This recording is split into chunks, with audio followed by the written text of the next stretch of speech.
ఇప్పుడు చూస్తున్నట్లయితే BJP, TDP, Janasena ముగ్గురు పొత్తుతో జగన్ ని ఓడిద్దామని తిరుగుతున్నారు. ఢిల్లీ దాకా వెళ్తున్నారు. దీని గురించి వాళ్ళు వెళ్తే వెళ్ళండి, కానీ మేము అడిగి జగన్ కే సపోర్ట్. ఈ పొత్తుల వల్ల జగన్ కి ఎఫెక్ట్ ఉండిద్ది అంటున్నారు. ఎవరిది వాళ్ళకు ఉంటుంది బ్రో, అదైతే కామన్. ఇప్పుడు చంద్రబాబు నాయుడు అనే వ్యక్తి ఈ రోజు ఏమంటాడంటే అభివృద్ధి అంతా ఆ గవర్నమెంట్ లో జరిగింది, జగన్ వచ్చాక స్ట్రెయిన్ చేశాడు, అమ్మి పడేస్తాడు, ఇంకోసారి అవకాశం ఇస్తాను. ఒకవేళ అభివృద్ధి జరిగితే జగన్ ఎందుకు ఎంచుకుంటారో, మళ్ళీ ఆయనే వచ్చేవాడే కదా.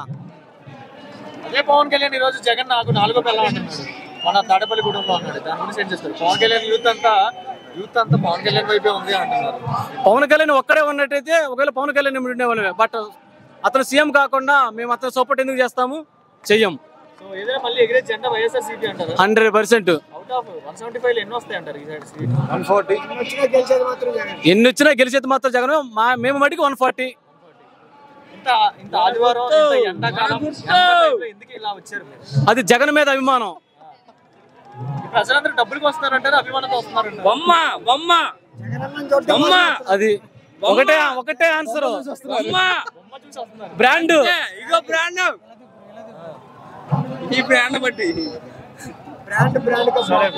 సిద్ధం సభ ఎలా ఉంది ఈ రోజు? ఎలా అనిపిస్తుంది? ఇక్కడ ఒక జనసందర్త ప్రపంచంలో లేని అందరూ ఇక్కడే ఉన్నట్టు కనిపిస్తుంది.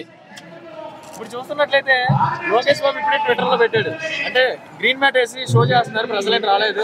ఆయన వచ్చి చూస్తే మనకి ఆయనకి అర్థమైద్ది, ప్రత్యేకంగా చెప్పనవసరం లేదు. ఎలా అనిపిస్తుంది? ఎంతమంది వచ్చారనిపిస్తుంది మీకు ఇక్కడ?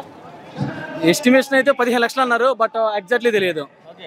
ప్రజలు చూడగానే ఎంతమంది అనిపిస్తుంది? వెళ్ళడానికి లోపలికి అవకాశం ఉంది?